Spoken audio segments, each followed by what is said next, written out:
looks like something out of a horror movie. The python hunters hit Louisiana. They take stock of the animals after Hurricane Katrina.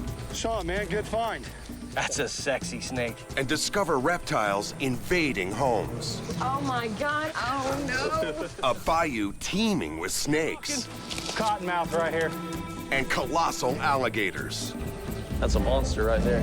They're on the hunt for anything that slithers.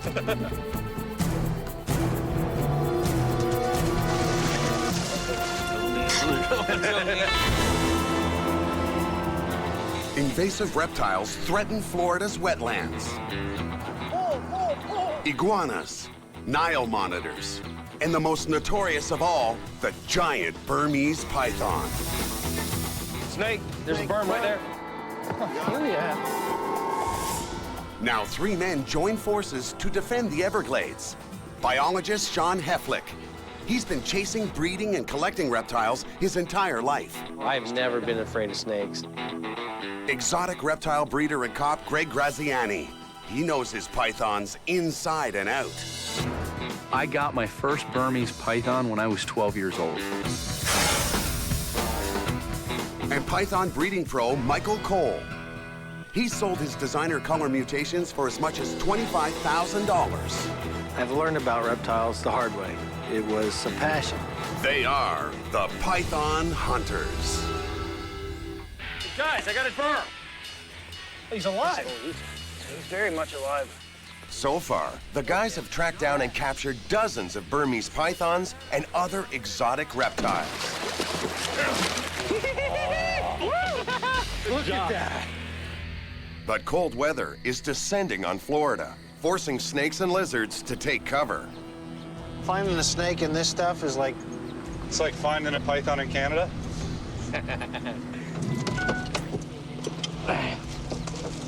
Again. Is there a Nile monitor up there? He almost ate it. Frosty weather is a serious problem for all of Florida's cold-blooded creatures, and it puts a freeze on our hunters' passion, catching berms. You know, we've caught Niles, berms, iguanas. But all we're catching out here in this weather is a bad case of the sniffles. I hear you. We're just spinning our wheels out here. Oh, we're wasting our time, man. We need to come back when it's warmer. I say we wrap it.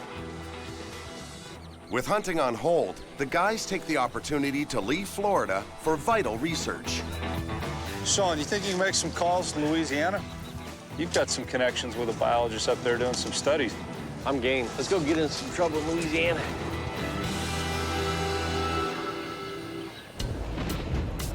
In 1992, Hurricane Andrew caused 900 Burmese pythons to be released into Florida's Everglades. When Hurricane Katrina slammed the coastline of nearby Louisiana, the destruction was even worse. 600,000 animals, including many exotic pet snakes and reptiles, were washed out into the wild. Now the python hunters want to know what happened to them and the native species that once thrived in these bayous.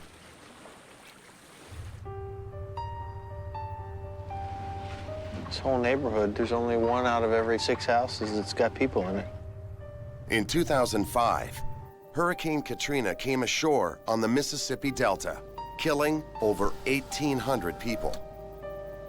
We've got 30, 40 yards, and there are 5 homes that are demolished, and there's no one living in them. 2 days after the hurricane hit, 80% of New Orleans was underwater, leaving over 50,000 pets to fend for themselves. Oh, let's get out and look at this a little bit. When the levees broke, this area, known as the 9th Ward, was the hardest hit. This looks like something out of a horror movie. Just apocalyptic. This is so overgrown in the last 5 years. This could be another Wetlands again. Be a great place for the animals to come back into. They're here looking for any signs of animal life. I remember during Katrina, as the waters were rising, the snakes were trying to get in the homes, and rodents and all of this wildlife, because houses were the last high ground left. But they're discovering this place is a dead zone. One of the things we heard, you know, just because it's what we do, is that people release their pythons and boas out here. And just looking at the landscape, I mean, there's really not enough cover for these animals to hide during the winter. So the odds 5 years later of any of those animals being around here are slim to none. Yeah, but here's the crazy thing. All of this was 20 feet underwater, rushing like a, just a mad, out-of-control river. As good a swimmer as boas and Burmese are, well, they can't swim for 24 hours straight in calm water. A lot of death and destruction. No doubt. Yeah, that's the difference between the Everglades. We didn't have the floods. Strange. To find out just how far this devastation extends, the hunters cross Lake Pontchartrain to a famous wildlife refuge.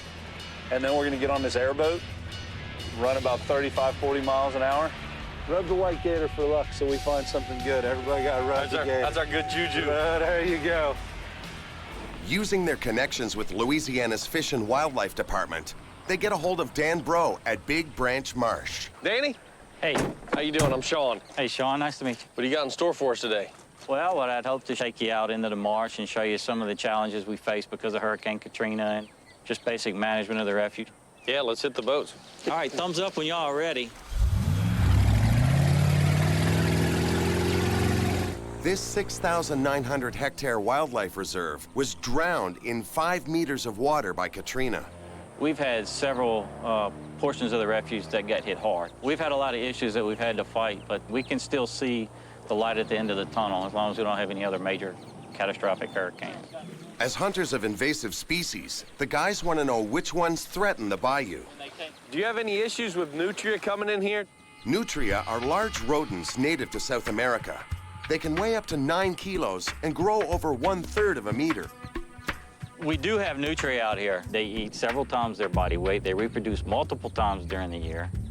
And so we're glad that we have alligators to help control them. We have the alligators as the apex predators in Florida as well. Like the Burmese python in Florida, nutria populations exploded after the hurricane. When Hurricane Katrina came through, our alligator population got dwindled. Not having that predator, our nutria population the next year started to increase. Another example of non-native species introduction doing damage. But now, Louisiana's legendary alligators are back at Big Branch Marsh. Next, the investigation turns to another long-term bayou resident hurt by the hurricane, the venomous water moccasin. Let's hit that island you talked about, Danny, with all the potential snakes. Okay. Hold on!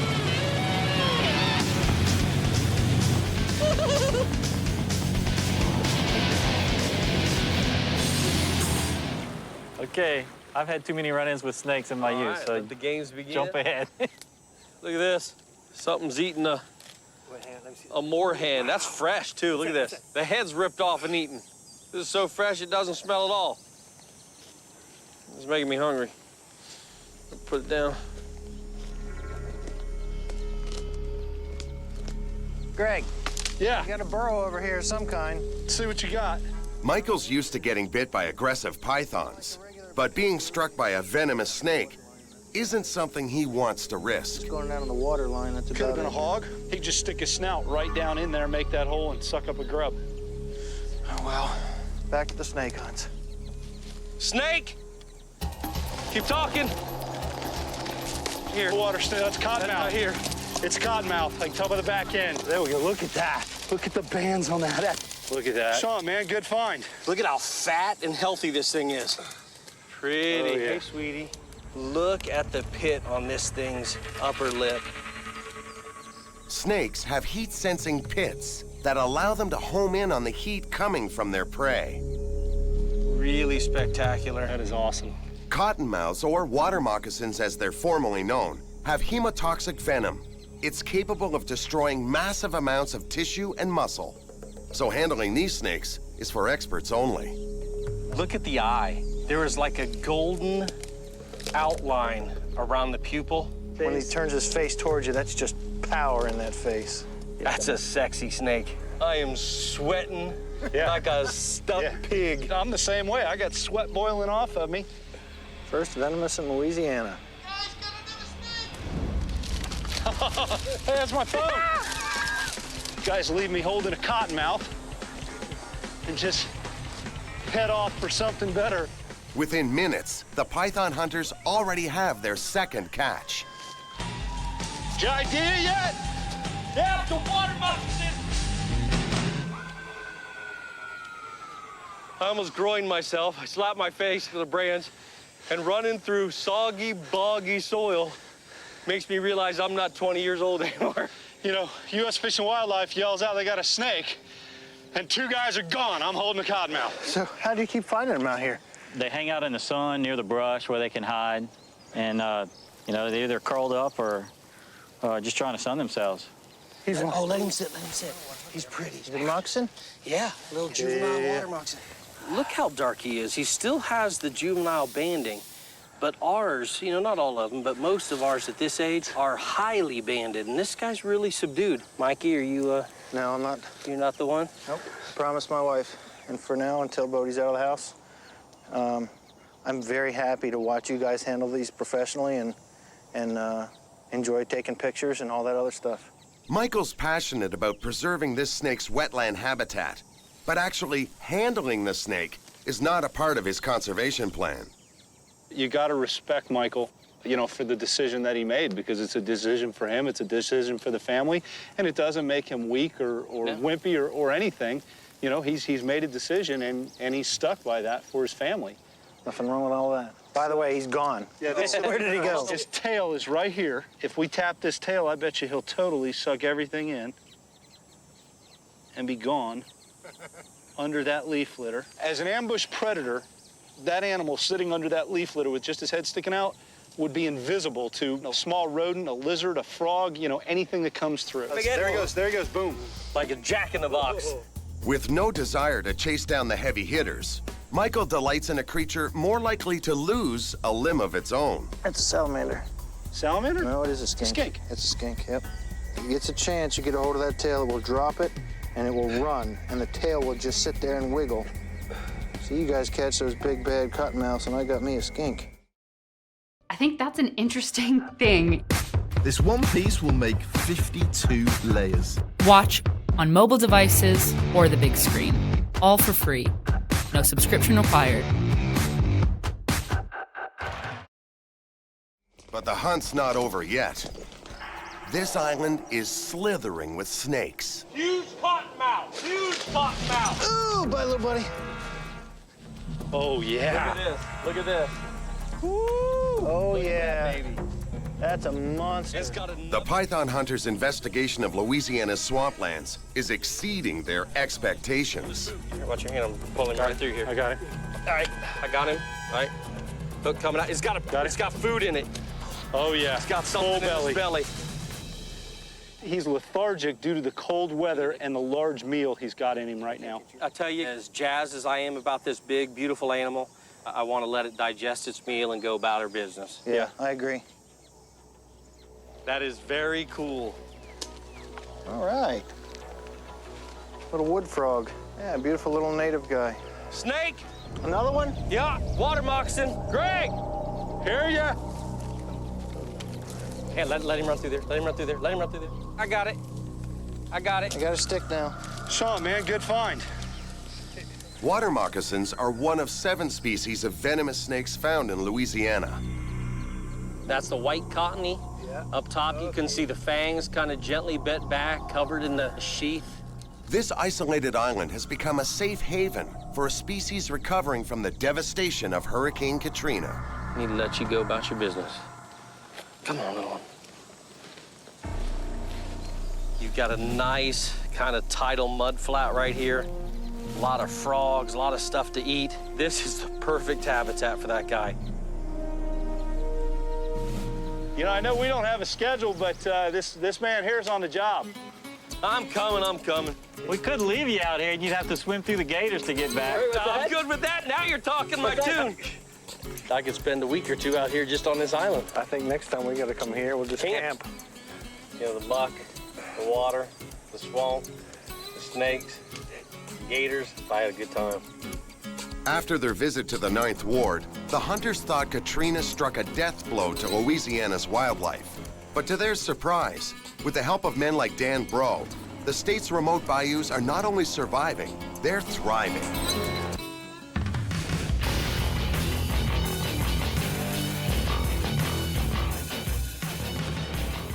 We ready? You got the directions and everything?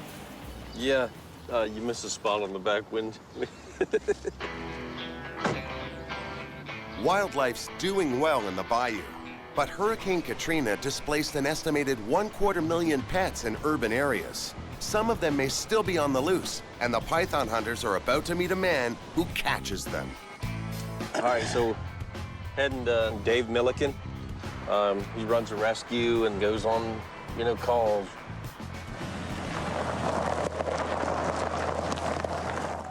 How you doing? What's up, fellas? Welcome to Louisiana. Yeah.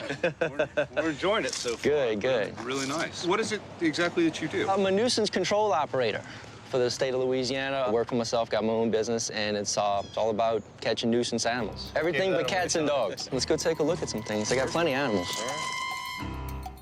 This we got a bunch of different Louisiana natives, which I believe they're all native to Florida, too. And these were all caught and captured out of people's homes, too. Yeah, it's a big animal. When you look at their heads, what do they look like?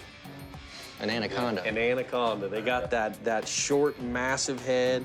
The most impressive thing I found about the mud snake is that spike on the end of the tail that they use to hold down their slimy prey. I think I've fallen in love all over again. Check this guy out. I mean, this is a real close relative to our Florida king. The one thing I've noticed on this guy, though, is texture's a little bit different. They're smoother. First one I held, I noticed that right away, too. This is the yellow-bellied water snake. Just like our water snakes, people confuse these for water moccasins.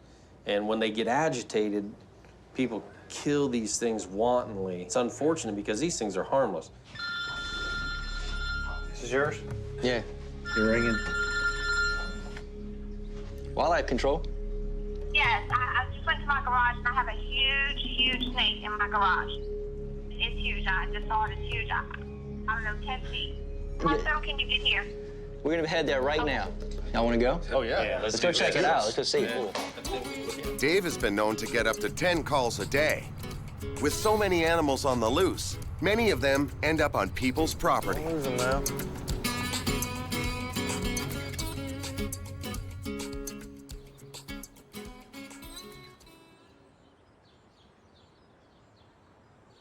How big is the snake, ma'am? Huge. It's a monster, huh? 10 feet long. Where did you see it? In the full pump. Cold-blooded reptiles need heat sources to raise their body temperature, to move around, hunt, and digest their prey. That pool pump, that's a heat source. That's a motor that's running. But what started as a simple snake extraction takes an unexpected turn. Can you show us? Oh my God, it's gone. Oh no. Oh. It was in here, though. Yes. Nah, you see that? Nice big hole. Yeah. Large snake go through in this lattice. I'm moving out of here. We got another heat source over here. We got another heat source over here, the hot tub.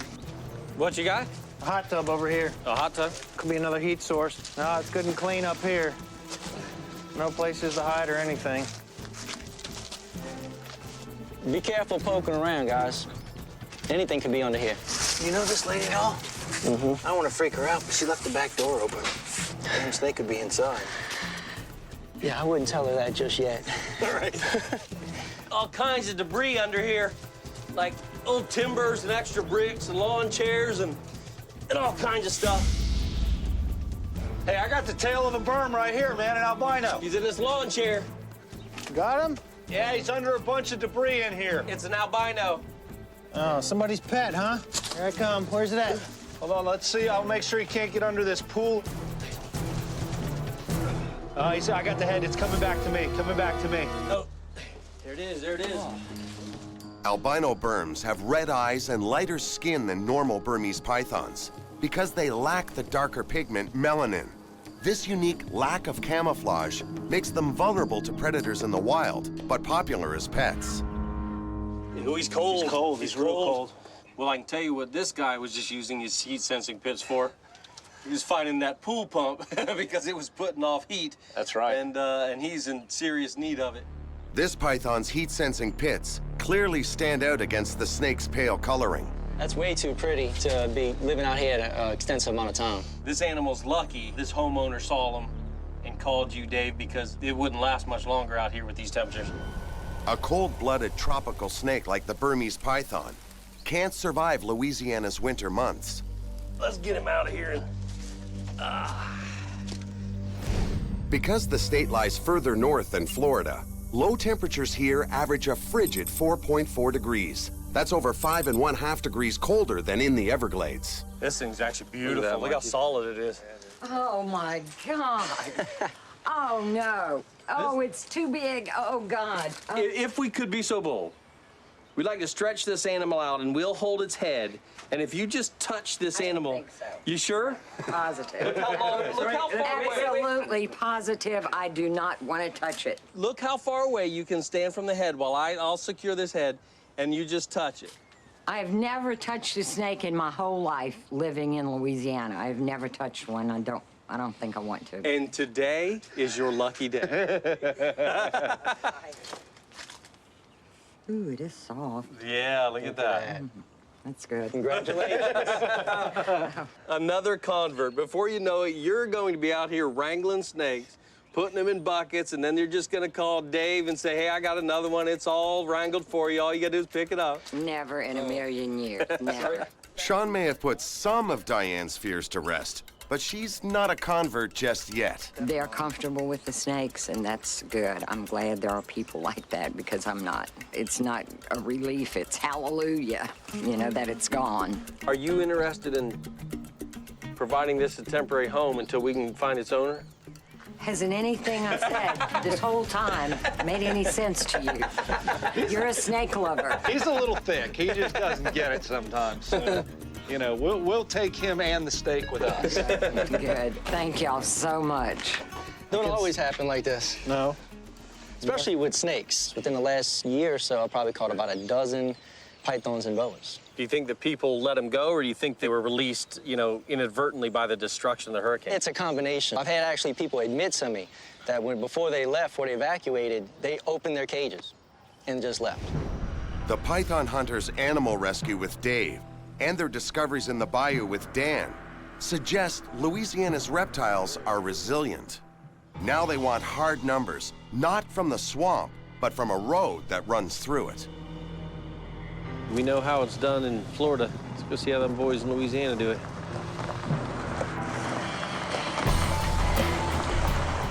The python hunters have found a scientist who's been studying local snake populations. Good.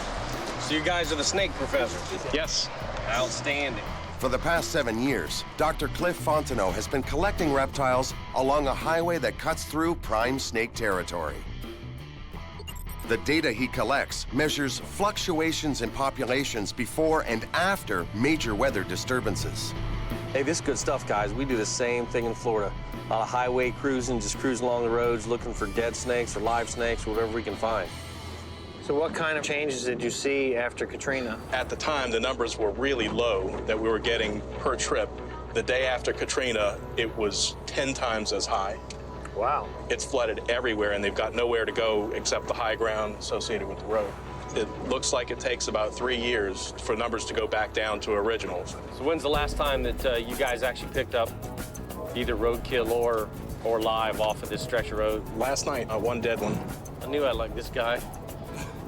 Roadkill aficionado, snake lover. It doesn't get any better than that right there. Home brewer. Home brewer. Oh, it just gets better and better. If Cliff's past results continue to hold, there's a good chance of finding snakes tonight. Snake, snake, snake. Snake. What's that? Look fat like a little mud snake. I got out first. I don't think it was that far, was it? Right there? Look! Is it a mud? But the team's elation is a little premature. What is that? Piece of tire. It's not a snake, just some rubber tread. Be careful, the wires on here will prick you. We'll see. Sean, good eye, man, good eye. That was a bummer, huh? Good moving.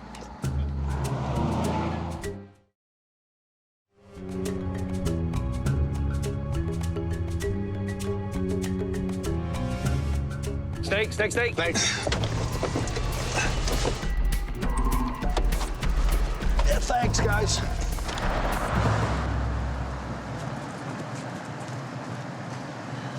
Juvenile rat snake. Fresh and delicious. On your measurements, do you guys take sex? Yeah, whenever it's possible. We have a professional that sexes dead snakes. He does it by taste. No. Well, that's one, right? We know something's moving. That's a good sign early on. Let's load up and find more stuff. Okay, Ryan, good spot. Asphalt must seem like a warm blanket to a cold-blooded reptile. But this young rat snake picked the wrong spot to raise its body temperature.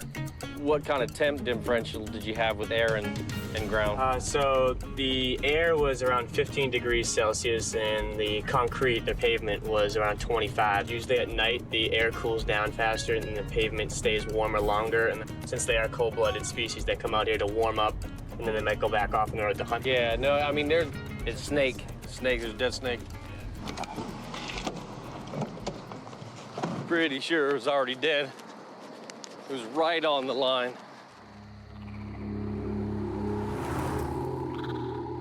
Woo, a little more squishy than the last. Now it's severed the spine completely. Yeah. This roadkill is a harmless banded water snake, but it's a dead ringer for a species people fear. Is this typical for your banded water snakes? It looks a little bit like the cottonmouths. And the cottonmouths are the main poisonous snake here, really the only one found in this specific area. Yeah, we see the same exact thing. These things really take the brunt of the persecution for the water moccasin for those exact reasons. Well, let's bag this one and keep moving. Maybe we can find something alive. All right, sounds good.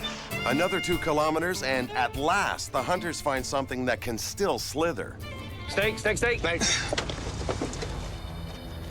Look at that, look at that. King snake. That is just a really beautiful snake. I mean, don't get me wrong, I don't mind roadkill, but this is what I came here for. The king snake gets its regal name because it can overpower and eat other snakes, even venomous ones like rattlers. Like a python, it strangles its prey. Down south, a Florida king snake's kind of like the prize. We catch these very, very few often, so you guys got here a lucky night to get 2 Irishmen in the van tonight? Yes. That's all it took. King snakes are on the decline in both Louisiana and Florida due to habitat loss. Finding one here is a good sign the population could be on the rebound. So when you guys find a specimen like this, do you typically take it back to the lab for more study on it or release it here on the roadside? Back in the lab, we'll do a scale clip to put a unique mark so that if we find that snake again, we know that we've caught that one before. We take the data that we need and we come back and release them at the same exact point so this snake can go carry on with its own life again. Good find, good find. This encounter leaves the python hunters hungry for more action. I got a hook. Yeah, let me grab my hook. Cliff agrees to take them off the beaten track and into the bayou. So this is the forested swamp right here. The rat snakes are more common here. The rough green snakes are more common here. So basically our search pattern is from the ground all the way up. All the way up, yes.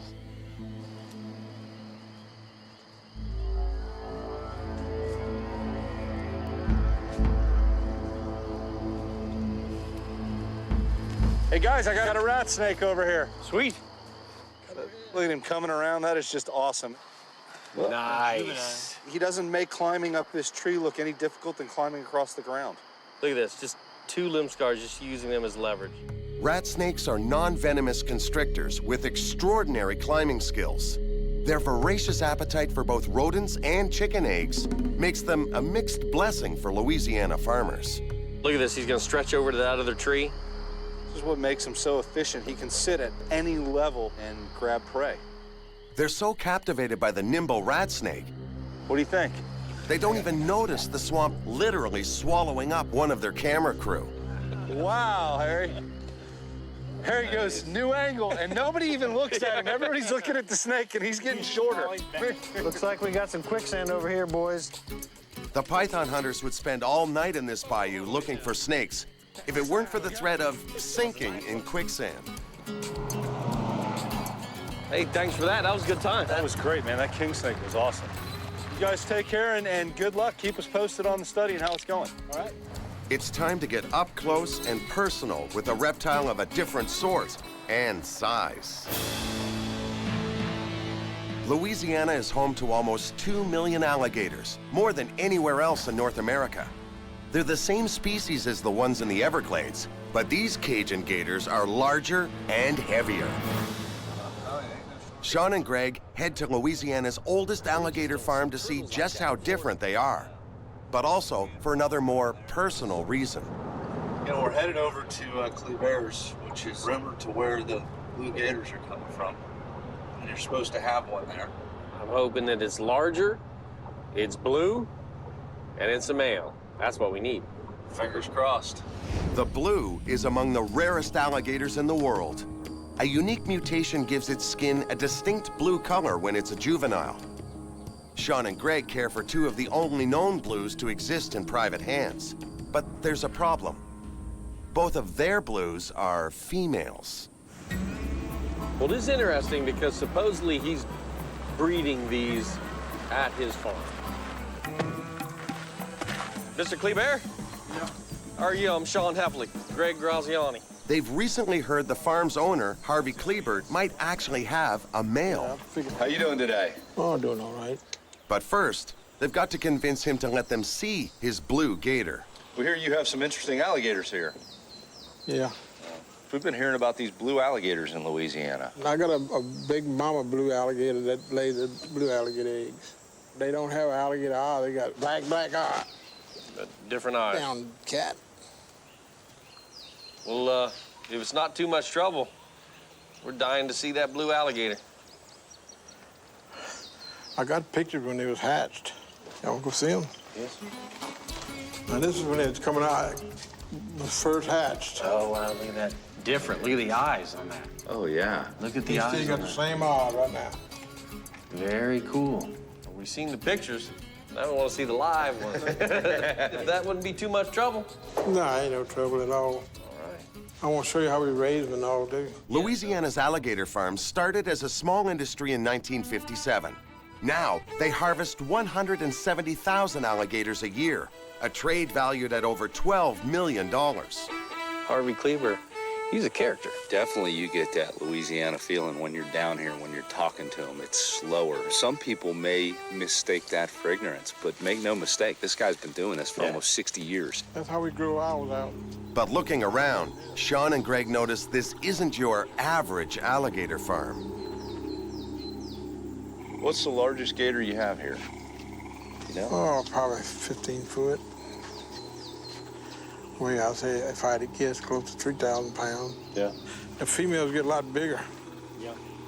Large adult American alligators usually weigh around 360 kilos, so this animal is almost 4 times heavier. You can look at these deer till they're getting old. You see how he bit up on his tail? Yeah, she's missing the tip of her tail, too. She tried to get away, and he won't let her get away. That's a monster right there. Wow, that is huge. That is an impressive alligator. The heads on these things are massive. So some of these alligators are from the 50s when you started. Yeah, the whole pond's from the 50s. I don't think there's anything in Florida as big as these things. No. I want to go inside and see that monster. Let's go. We'll go look at him. Don't get scared and go pet him now. Sean and Greg are about to come face to face with some of the largest gators they've ever encountered. Wow, that is massive. He ain't gonna move, he gonna stay there. Oh, wow. Yeah, my fault.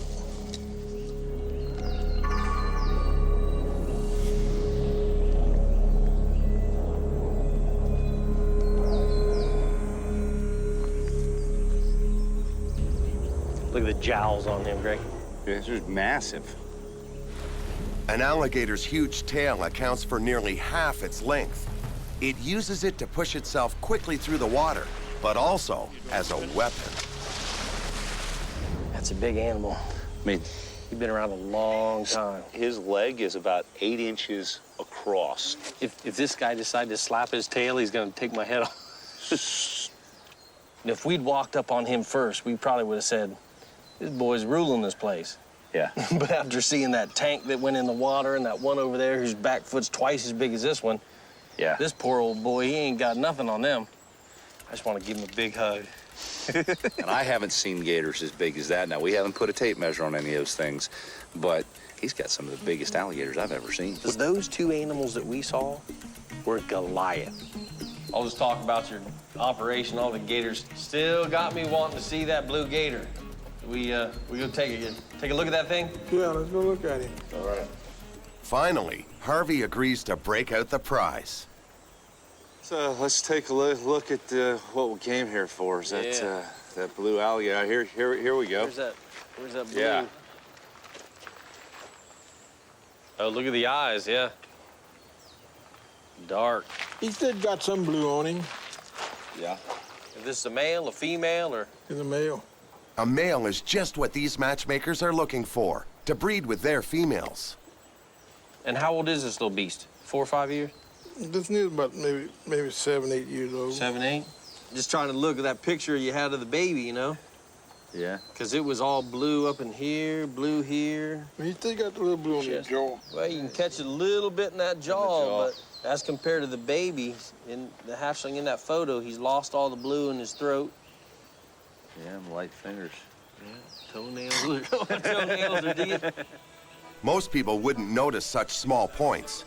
But for breeders like Greg and Sean, these details make or break the deal. What's an animal like this go for? Don't know. I mean, just let them make an offer. Is there anybody interested right now? Yeah, I got a couple people who want to buy them. Right. So you might have a couple more people interested. This gator's eye, nail, and skin colors are called mutations. Unique features that make it different from normal alligators. But doubt is setting in. I don't think that animal is the same mutation as what we are calling the blue alligator. I think it's different. That is like a black doll's eye. It's just totally different. That one does not have any signs of blue really on it. That is a different mutation. I will lay money on it. With none of the defining traits shared by Sean and Greg's blues, they feel Harvey's animal isn't suitable mating material. Mr. Kleber, I got to thank you. It's been a pleasure. Well, I appreciate y'all coming. I'll tell you what, when you get a little bit of time, why don't you come see us in Florida? We'll take you hunting some Burmese pythons in the Everglades. Can I use my rifle? Yeah, in season, yeah. You sure can. Okay. Thank you, sir. Pleasure. Thanks.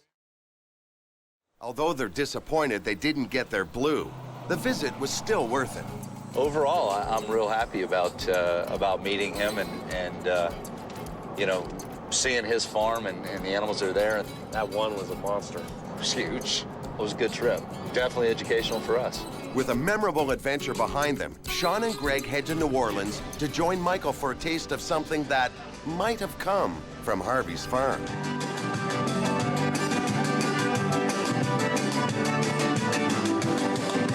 It's all about, man. Good people, good food. These frog kickers are good eating. Gator's good as well. All right, so I got to know, what happened to the Klebears? Some of the biggest gators we've ever seen. Blow anything out of the water we've seen in Florida on exhibit. Really? These things were big. We're talking about a rear foot like this. I thought you were going to say a tail. No. The rear foot. The tail was more like this. Here, guys, here's to a good day in Louisiana. Salud.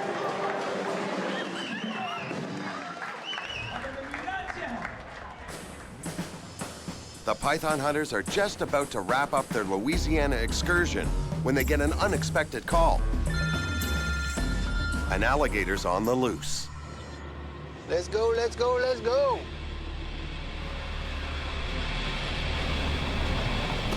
Hey, Dave, how are you? All right, man, what's up? Good stuff. I just got a call. The lady's got she said about a 5, maybe 6 foot alligator in her garage, stopping her from getting in her car. This sounds like our kind of deal here. Let's do it, follow me. Yeah. All right, man. Wonder how big it is. If it's a hatchling, it's all you, Mike. Geez, thanks. I can handle a hatchling gator. However- You're gonna allow me to? However, let me say right now, that if there is any kind of genetic mutation, I'm on. I got it. I got dibs. Here she is. She's on her way out. Yep. Yep. What do we got? She says we got an alligator in the ditch. Louisiana has nearly half of all the wetlands in the lower 48 states. Not surprisingly, the American alligator is the state's official reptile. That keeps men like Dave busy capturing any that stray too close to humans. Where's the last time you saw it? I was trying to get the mail out of the mailbox, and a head popped out of the culvert, and it looked probably a whole lot bigger than it is, but it looked huge to me. Once they learn the location, the python hunters waste no time. Did you see which way it went? Yeah, it's closer to Mikey. Yeah, he's over here. See it? Yeah. About how big? I don't know. Huge. Sean, that's definitely you. That's all. That's got my name on it. I'll hold your feet. Make sure you don't drown. Hell, Sean can stand up in that hole. So, Sean, have you ever wrestled a gator in a little old hole like that? I'll bet you the answer is yes, because he's done everything. I gotta say, I've never culvert wrestled an alligator. This ought to be good then. Yeah. Well, you know, I was thinking, this is your neck of the woods, and usually when I go places, I have a local guide. So I think I'm gonna follow right on your right shoulder into that culvert. Nah, that gator can stay there. I think he just volunteered you, too. Well, I guess it's unanimous. We didn't get to draw straws. We didn't get any of that. You are the short straw. Yeah, you're the short straw no matter where we go. All right, well, I'm telling you, I bought that new head cam, and I'm gonna get something out of it. You bought a new head cam? Get this thing, get this over with. But while Sean is designated the man with the plan, Greg and Michael hatch one of their own. Greg, that gator's not gonna sit there. He's gonna come out the other side. Let's let him get his ass good and wet. We'll just grab it when it comes out the other side. I was wondering why y'all was gonna send him in there. I hear whispers and giggling. What are you talking He was about? jumping about a bee. Yeah. That bee that chased him earlier? That was funny stuff. Hey, y'all some bull-faced liars, I'll tell you that right now. You need a light? Why, you got your iPhone? Got one of the flashlights on it? I'm giving you my phone. I promise won't get wet. Yeah, I've seen you not get stuff wet before. All right, let's go, Commando. Let's go, girly man. Come on. This is unfamiliar territory for a python hunter. Sean's tangled with gators before, but never in such a tight space. Holy cow, that's cold. What's that saying, Greg, about being tough? You gotta be dumb, you gotta be tough.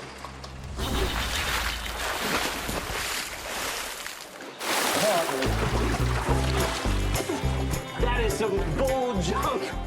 Oh, no. Wait, what are you doing? Oh, my gas. Oh, my gator. Get off my alligator. That was pretty good, man. I can't believe you did that. That's how we roll in Florida. That's exactly how we roll. 2 dry, 1 wet. I think that's why y'all got more bite cases in Florida. So what do you think? Well, he's not as big as I said he was, is he? Working in law enforcement, I've handled a lot of robberies, and people always tell me the gun was this big. That's all I saw. They couldn't give me a description of the bad guy, just the giant You're seeing gun. him with his mouth closed. You should have seen him with his mouth wide open. Come down. Look something like this. No, it was a lot bigger. Oh, he's shrunk. Are you absolutely crazy? You want to touch his tail? You don't have to ask that question. Didn't you just see him come out of the pipe? I did, and he's all wet and muddy. It's all over you, soft. Sean. I didn't expect it to be. All he wanted to do was get away. When you got in the water and he came right towards us because you were the biggest threat. Yep. He's just trying to get out of Dodge, and that's what they usually do. This guy looks like he's under the limit, so this can be a relocated animal, can it? Yeah, we're gonna just get him back into the local water system. Okay. A little further away from people's homes, of course, but we're gonna get him back out there. The guys used this opportunity to examine their wild captive and make a discovery. Hey, guys, you notice the nail color on this animal? Yes, light, clear. And Clear. The eyes. The eyes are very similar to the blue gators that we're working with down there. But I'm wondering, I don't know how much of a mutation that is as much as it is a geographic range. Want me to go ahead and grab a sack to put him in? Yeah, Yeah, you got him. That'd be good. A released alligator can be stubborn and often return to the same place it was captured. But if it's young enough, like this one, relocation to a suitable habitat usually works. It was a pleasure crawling through your ditch. Oh, thank you so much. Guys, I am so grateful. Thank you so much for hooking me up. You guys are the bomb. After trekking through bayous, highways, and sewer drains, the hunters return to New Orleans for some final R&R. Come Mardi Gras, that'd be a great balcony to be standing on. They even end up finding more pythons in unlikely places. Now that's a headdress. Look at that. You don't suck shrimp head, you suck crawfish head. I suck it all, man. It's all good. That's New Orleans hospitality for you. Then gives you a $5 prawn right on the side of the road. Nice being normal. But playtime comes to an end when Sean gets troubling news from home. I don't understand what your text message about. Are you saying the heater went out in our house? Yeah, that's an emergency. We've got animals, and not to mention humans. So, all right, well, keep me posted, all right? Florida's been hit with the earliest frost in 150 years. To make matters worse, the heating unit's broken at Sean's place. We can come out later tonight when it gets dark and do a temperature check on them. His son Thorne and wife Jen have had to cover the iguana's outdoor cage with plastic to insulate the animals. But suddenly, things get worse. Florida's cold snap plunges even lower. Sean, Greg, and Michael are in danger of losing all their reptiles. I think we're getting to the end of our rope. Yeah, I think it just came to a screeching halt. Yeah, I gotta get home. Just as a reminder, that checklist, the tortoises, the iguanas, the heater's on. Hey, honey, I saw the weather's getting cold. 52 last night. Potential disaster is looming, and the sooner they get back to Florida, the better.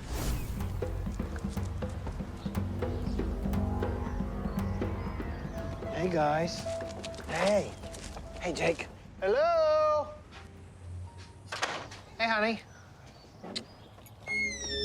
Michael's concerned for the dozens of reptiles he has caged outdoors.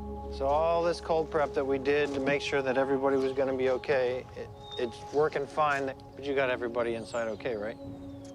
Yeah, I mean, it was late in the day, you know, I mean, but I gathered everybody up I could and got them inside. Fortunately, Michael's prized ball pythons are safely stored in his heated facility. One of his snakes even has a little extra energy to burn. Oh. That's what he does. That's what he does. See? I don't want it to be me. I don't want it to be me the one time he does hit something. All right, no problem. Thank you, honey. All right, there, buddy. There's a pretty girl. Sean's broken heater threatened all his animals, but his wife Jen was able to get it fixed in time. I'm glad you guys brought these things in, because I was worried about them. They seem to like it here. Yeah, they're doing good. They look good. Greg's adult alligators tolerate the cold better than the vegetation. Can't believe how quick those plants got hit. Yeah, I mean, it's a good thing it is winter, because those are our shade plants for the albinos. But he gets a glimpse at just how cold things did get. It's a little cold, A little cold. It looks like Tennessee up north, yeah. I'm glad Dad brought the tortoises in. They would have been frozen. Wow, that is really cold. Well, baby, thanks for taking care of it for me while I was gone. You're welcome. Love you. Love you too. Their own animals are doing fine, but now the python hunters' thoughts turn to the reptiles living in the wild. You know, I'd be really, really surprised to see anything today. As cool as it is out here. But they face this challenge armed with new information. Sunspot, but We may find some indigenous stuff that, you know, in a protected area, windbreak or something in the sun, but pythons, I doubt it. Louisiana showed them that nature is resilient, even in the most devastating situations. But this early cold snap, coming on top of last year's deep freeze, just might be enough to wipe out the Burmese python once and for all. One thing's certain, it's put an end to this day's hunt. Is this weather we're having here in Florida The chances of us finding snakes are getting slimmer and slimmer. You know, I think you're definitely right. The Burmese pythons, if we get enough freezes to come in here and help, maybe we can get them gone. Yeah, well, if we get enough freezes to wipe out the Burmese python, it may drive me farther south as well. I say we wrap it.